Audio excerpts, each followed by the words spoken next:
नमस्कार दोस्तों, स्वागत है आप सभी का पाई क्लासेस यूट्यूब चैनल पे। दोस्तों, आज के इस वीडियो में लाइट चैप्टर से 30 महत्वपूर्ण ऑब्जेक्टिव क्वेश्चन के बारे में डिस्कस करेंगे, जो पॉलिटेक्निक आईटीआई पैरामेडिकल प्रवेश परीक्षा के लिए काफ़ी ही महत्वपूर्ण है। यदि आप इस बार पॉलिटेक्निक आईटीआई पैरामेडिकल प्रवेश परीक्षा की तैयारी कर रहे हैं, तो इस वीडियो को शुरू से अंत तक जरूर देखें। इसमें जितना भी क्वेश्चन दिया गया है, सारा क्वेश्चन आपका एग्जाम टाइप क्वेश्चन है। तो चलिए वीडियो को शुरू करते हैं। देखते हैं आज का पहला प्रश्न। जल्दी से इस वीडियो को लाइक कर दीजिए। चैनल पर पहली बार आया है तो चैनल को भी सब्सक्राइब कर लीजिए। देखिए, पहला क्वेश्चन है कि अंतरिक्ष में किसी अंतरिक्ष यात्री को आकाश दिखाई देता है। कैसा दिखाई देता है? तो अंतरिक्ष में किसी अंतरिक्ष यात्री को आकाश काला दिखाई देता है। यह क्वेश्चन देखिए आपका मैट्रिक परीक्षा में भी पूछा गया, आप लोग क्लास 10th में पढ़े होंगे। तो इसका सही आंसर क्या होगा? ऑप्शन सी होगा, काला दिखाई देता है। चलिए, इसके बाद दूसरा क्वेश्चन देखिए। दूसरा क्वेश्चन पूछा गया कि आँख के किस भाग द्वारा आँख में प्रवेश करने वाले जो प्रकाश की मात्रा है वो नियंत्रित होती है। तो आँख के किस भाग? तो आँख के आइरिस भाग द्वारा, ठीक है। आँख के आइरिस भाग द्वारा आँख में प्रवेश करने वाले प्रकाश की मात्रा नियंत्रित होती है। इसका सही आंसर ऑप्शन सी होगा। चलिए, तीसरा क्वेश्चन देखिए। क्वेश्चन नंबर 3 में पूछा गया है कि सूर्य ग्रहण तब होता है जब। तो दोस्तों, सूर्य ग्रहण तब होता है जब चंद्रमा, पृथ्वी तथा सूर्य के बीच में हो, तब आपका सूर्य ग्रहण होगा। तो याद रखिएगा, चंद्रमा, पृथ्वी तथा सूर्य के बीच में होगा तब सूर्य ग्रहण होगा, ठीक है। तो इसका सही आंसर क्या होगा? ऑप्शन ए होगा। चलिए, इसके बाद देखिए चौथा क्वेश्चन।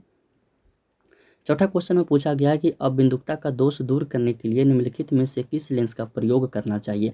जैसे दूर दृष्टि को दूर करने के लिए उत्तल लेंस और निकट दृष्टि को उपचारण के लिए अवतल लेंस। तो उसी तरह से अबिंदुकता को, इस दोष को दूर करने के लिए मनुष्य को चश्मे के रूप में सिलेंड्रिकल यानी कि बेलनाकार लेंस का उपयोग करना चाहिए, ठीक है। तो इसका सही आंसर ऑप्शन ए हो जाएगा, सिलेंड्रिकल लेंस।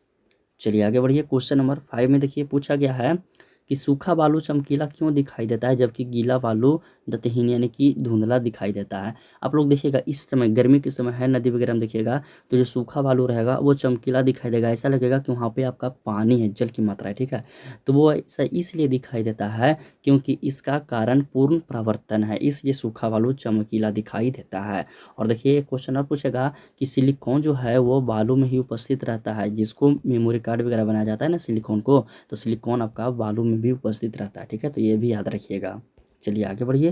क्वेश्चन नंबर 6 में देखिए पूछा गया है कि उगते एवं डूबते समय सूर्य लाल प्रतीत होता है, यानी कि सूर्योदय और सूर्यास्त के समय सूर्य लाल दिखाई देता है। क्यों लाल दिखाई देता है? तो इसलिए लाल दिखाई देता है क्योंकि लाल रंग का प्रकीर्णन सबसे कम होता है, ठीक है। देखिए यहाँ पर समझिएगा, लाल रंग का प्रकीर्णन सबसे कम इसलिए हो रहा है क्योंकि लाल रंग का जो तरंगदैर्घ्य है वो सबसे अधिक होता है। कोई ऑप्शन में रहेगा प्रकीर्णन ना देकर के आपका तरंगदैर्घ्य रहेगा, ठीक है। रहेगा कि लाल रंग का तरंगदैर्घ्य सबसे अधिक होता है, लाल रंग का तरंगदैर्घ्य सबसे कम होता है, दोनों इनमें से कोई नहीं। तो इस तरह से भी ऑप्शन आपका दिया रहेगा। या फिर इसमें देखिए आपका उल्टा करके दे दिया है कि लाल रंग का प्रकीर्णन सबसे कम होता है, यानी कि लाल रंग का तरंगदैर्घ्य सबसे अधिक होता है, इसलिए सूर्योदय और सूर्यास्त के समय सूर्य जो है लाल प्रतीत होता है। चलिए अगला क्वेश्चन देखिए। Question number 7।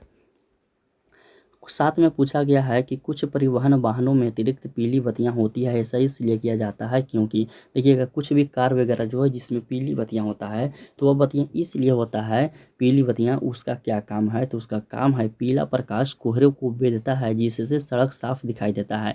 ठंडा के मौसम में देखिएगा जिसमें कोहरा लगता है, उस समय कोहरा को भेदने के लिए पीली बत्ती जो है वो लाल बत्ती, और जो और नॉर्मली वगैरह जो दिया जाता है कार वगैरह में, वो सबसे ज़्यादा भेदता है कोहरा को पीली बत्ती। देखते हैं, वो पीली टाइप का प्लास्टिक भी आता है जिसको हम लोग हेडलाइट जो है उस पर आपको चिपका देते हैं, जिससे कि पीली लाइट, पीली रोशनी निकले और वह कोहरा को भेदे, जिससे सड़क हमें साफ दिखाई दे। तो इसका सही आंसर क्या होगा? ऑप्शन सी होगा। चलिए आगे बढ़िए। क्वेश्चन नंबर 8 में देखिए पूछा गया है 8 नंबर में कि जल के अंदर वायु का बुलबुला व्यवहार करता है। जल के अंदर जो वायु का बुलबुला होता है वो किसके जैसा व्यवहार करेगा? तो वो आपका अपसारी लेंस के जैसा व्यवहार करेगा। यानी क्वेश्चन नंबर 8 का सही आंसर ऑप्शन सी होगा, अपसारी लेंस के जैसा। चलिए आगे बढ़िए। Question number 9। देखिए क्वेश्चन नंबर 9 में पूछा गया है कि जब कोई वस्तु दो समांतर समतल दर्पण के बीच रखी जाती है तो बने हुए प्रतिबिंबों की संख्या होगी। देखिए दो वस्तु, ठीक है, समांतर समतल दर्पण के बीच रखी जाती है तो वस्तु की जो प्रतिबिंब की संख्या होगी वो कितनी होगी, 2, 1, 6 या अनंत। तो इसका आंसर होगा अनंत, ऑप्शन डी सही होगा। याद रखिएगा, जब कोई वस्तु दो समांतर समतल दर्पण के बीच रखी जाती है और पूछेगा वस्तुओं की संख्या कितनी होगी तो अनंत होगी। ठीक है, याद रखिएगा, ऑप्शन डी। चलिए आगे बढ़िए, क्वेश्चन नंबर 10 में है कि आकाश नीला प्रतीत होता है क्योंकि आकाश नीला प्रतीत इसलिए होता है, किस लिए होता है आपसे पूछा गया है, इसलिए कि वातावरण में जो वायुकण सूर्य किरणों को विकिरण करते हैं, इसलिए आकाश का जो नीला दिखाई देता है। उसका कारण यही है कि वातावरण में जो वायुकण, वातावरण में जो भी आपका वायुकण वगैरह जो भी है उस कण को सूर्य की किरणें विकिरणित करती है, जिसके कारण आकाश जो है वह नीला प्रतीत होता है। ठीक है, तो इसका आंसर ऑप्शन डी होगा। वातावरण में वायुकण जो है सूर्य किरणें विकिरित करते हैं, इसलिए आकाश नीला प्रतीत होता है। इसका सही आंसर ऑप्शन डी होगा। चलिए आगे बढ़िए, 11 नंबर क्वेश्चन पूछा गया कि सोडियम वाष्प लैंप प्रायः प्रकाश के लिए प्रयुक्त होते हैं क्योंकि देखिए रोड पे जो इस तरह का आपका सोडियम लैंप लगा होता है इस तरह से, तो यह जो सोडियम लैंप है वो प्रकाश के लिए प्रयुक्त होते हैं। क्यों होते हैं, तो इसलिए होते हैं कि इसका जो लाइट होता है वह चमकदार रोशनी देता है। देखते हैं कभी रोड वगैरह पर जाइएगा, पार्क उर्क में ये सब लगल रहेगा, ठीक है, तो वहाँ पे जाइएगा तो देखिएगा चमकेगा, जो भी कपड़ा पर पहनिएगा चेहरा भी चमकेगा इस लाइट के सामने। और यह जो है कि आँख पे इससे बहुत कम इफेक्ट पड़ता है, इसीलिए इस सोडियम लैंप को प्रकाश के लिए प्रयुक्त होते हैं। इसका सही आंसर ऑप्शन डी हो जाएगा, ये चमकदार रोशनी देते हैं। चलिए आगे बढ़िए, क्वेश्चन नंबर 12 में देखिए, क्वेश्चन नंबर 12 है कि यदि किसी ऐनक के लेंस का पावर 2 डायोप्टर, किसी ऐनक के लेंस का पावर है 2 डायोप्टर, तो इसके फोकस दूरी क्या होगी। देखिए आपका इसमें से आपका पी दिया गया है 2 डायोप्टर, अब आपसे एफ पूछा है, ठीक है, तो एफ बराबर फार्मूला क्या होता है, तो पी बराबर 1/f होता है। जब इसको सॉल्व करेंगे पी आपका यहाँ 2 है, 2 बराबर 1/f होगा, ठीक है, तो यहाँ पर तीसरा तीसरी गुना हो जाएगा, तो होने के बाद कितना आ जाएगा 2f आएगा बराबर 1 आएगा, यानी कि f बराबर कितना आएगा 1/2। यहाँ पर मीटर में चेंज करेंगे तो यहाँ पर 100 होगा, यहाँ कटेगा कितना 50, तो 50 सेंटीमीटर हो जाएगा। सेंटीमीटर में जब हम इसको चेंज कर देंगे 1 मीटर को, तो ठीक है, तो यहाँ पर आ जाएगा इसका सही आंसर 50 सेंटीमीटर। ये सब तो 10th में पढ़े होंगे, ये वाला फार्मूला जो आपका है पी बराबर 1/f, ठीक है, ये सब फार्मूला आप लोग 10th में पढ़े होंगे, तो ये आपको समझ में आ गया होगा क्वेश्चन नंबर 12 की क्वेश्चन नंबर 12 क्या कह रहा है। ठीक है, चलिए आगे बढ़िए, क्वेश्चन नंबर 13 में आइएगा। तो देखिए ये भी क्वेश्चन महत्वपूर्ण प्रश्न है कि प्राथमिक रंग कौन कौन से है। जिस समय आपका कलर टीवी का आया था, रंगीन टीवी जिसको बोलते हैं, उस समय उस टीवी में आपका 2-3 ही कलर आपका दिखाई देता था, लाल, हरा, नीला, जो यह प्राथमिक रंग है। ठीक है, तो इसका आंसर क्या हो जाएगा, प्राथमिक रंग कौन सा है, तो लाल, हरा, नीला, यह जो है प्राथमिक रंग है। चलिए आगे बढ़िए, क्वेश्चन नंबर 14 कि लेंस की क्षमता का मात्रक होता है। देखिए 10वां का क्वेश्चन है, तो लेंस का क्षमता का मात्रक डायोप्टर होता है, यानी इसका सही आंसर हो जाएगा ऑप्शन बी। चलिए आगे बढ़िए, क्वेश्चन नंबर देखिए 15 में पूछा गया है, यदि किसी कमरे में हरा विद्युत बल्ब लगा हो तो लाल वस्त्र दिखाई देगा। कोई कमरा है, उस कमरे में ग्रीन बल्ब जल रहा है, ठीक है, ग्रीन बल्ब जो है वो लगा हुआ है और उसमें लाल कपड़ा भी हम पहन के चले जाते हैं तो वो कैसा दिखाई देगा, तो वो काला दिखाई देगा। यानी कि हम कह सकते हैं कि हरे जो लाइट है, ठीक है, उस पर लाल लाइट जो है, लाल कपड़ा पे यदि पड़ेगा हरा लाइट तो कैसे दिखाई देगा, तो काला दिखाई देगा। और यह क्वेश्चन आपका पॉलिटेक्निक में पूछा गया है प्रवेश परीक्षा में, तो आप इसे याद रखिएगा।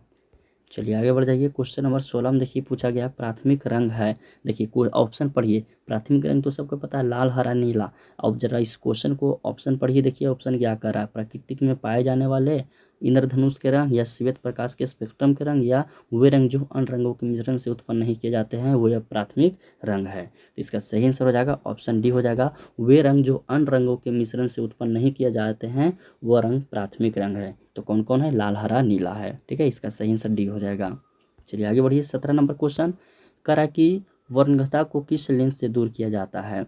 तो वर्णघटा को किस लेंस से दूर किया जाता है, तो वो बेलनाकार लेंस से दूर किया जाता है, जिसको सिलेंडर बोलते हैं। ठीक है, इसका सही आंसर ऑप्शन सी हो जाएगा, बेलनाकार लेंस। चलिए आगे बढ़िए, क्वेश्चन नंबर 18 है कि जिस सिद्धांत पर ऑप्टिकल फाइबर काम करता है वह सिद्धांत आपसे पूछा गया है। तो जिस सिद्धांत पर जो ऑप्टिकल फाइबर काम करता है वो सिद्धांत आपका पूर्ण आंतरिक प्रवर्तन है, यानी इसका सही आंसर क्या होगा, ऑप्शन ए होगा पूर्ण आंतरिक प्रवर्तन। चलिए आगे बढ़िए, देखिए क्वेश्चन नंबर 19 में पूछा गया कि किसी तारे के रंग से पता चलता है उसके, ऑप्शन है भार का, आकार का, ताप का या दूरी का। तो इसका सही आंसर हो जाएगा ताप का। याद रखिएगा कि किसी तारे के रंग से पता चलता है उस ताप का, उस तारे का ताप पता चलता है। ठीक है, इसका सही आंसर ऑप्शन सी होगा। चलिए अगला क्वेश्चन देखिए। देखिए क्वेश्चन नंबर 20 में पूछा गया कि प्रकाश के निम्नलिखित प्रकारों में से किनका पौधे द्वारा तीव्र अवशोषण होता है। तो प्रकाश के निम्नलिखित यानी कि इनमें से किसके जो है किसके प्रकारों में से पौधे का जो है वह तीव्र अवशोषण होता है। तो इसका सही आंसर ऑप्शन बी हो जाएगा, नीला और लाल। प्रकाश के की जो प्रकाश के निम्नलिखित प्रकार है वो कौन कौन है, तो नीला और लाल है, जिससे पौधे को तीव्र अवशोषण होता है। तो इसका सही आंसर ऑप्शन बी होगा। चलिए आगे बढ़िए। क्वेश्चन नंबर 21 में पूछा गया कि तारे टिमटिमाते हैं। देखिए यह 10वां में भी पूछेगा। ठीक है, 10वां में पूछा हुआ है कि तारे टिमटिमाते हैं, और यह IITI में भी पूछा गया क्वेश्चन है। तो तारे किस लिए टिमटिमाते हैं, तो यह अपवर्तन के कारण, यानी कि प्रकाश के अपवर्तन के कारण ही तारे टिमटिमाते हैं। इसका सही आंसर हो जाएगा ऑप्शन ए होगा। चलिए आगे बढ़ जाइए। क्वेश्चन नंबर 22 में देखिए, लाल कांच को अधिक ताप पर गर्म करने पर वह दिखाई देगा। कैसा दिखाई देगा, तो लाल कांच को अधिक ताप पर गर्म करेंगे तो वह लाल ही दिखाई देगा। इसका सही आंसर हो जाएगा ऑप्शन ए होगा, लाल। चलिए इसके बाद आगे बढ़िए। 23 नंबर क्वेश्चन में देखिए पूछा गया है, श्वेत प्रकाश को नली में कैसे पैदा करते हैं। श्वेत प्रकाश यानी कि उजला लाइट का, ठीक है, तो उसको नली में कैसे पैदा करते हैं। तो ऑप्शन है तांबे को तार को गर्म करके, या तंतु को गर्म करके, या परमाणु को उत्तेजित करके, या अनुभव को दोलित करके। तो इसका सही आंसर क्वेश्चन नंबर 30 का होगा, तंतु को गर्म करके श्वेत प्रकाश को नली में पैदा करते हैं, यानी कि उत्सर्जित करते हैं। तो इसका सही आंसर ऑप्शन बी होगा, तंतु को गर्म करके। चलिए आ जाइए। क्वेश्चन नंबर 24 में देखिए पूछा गया है कि जल में वायु का बुलबुला किसकी भांति व्यवहार करता है। देखिए ये क्वेश्चन भी आ गया, जल में से पूछा गया। ठीक है, जल में जो वायु का बुलबुला है वह किसके भांति व्यवहार करता है, तो वो आपका अवतल लेंस की तरह व्यवहार करता है। यानी कि क्वेश्चन नंबर 24 का सही आंसर ऑप्शन डी हो जाएगा, अवतल लेंस।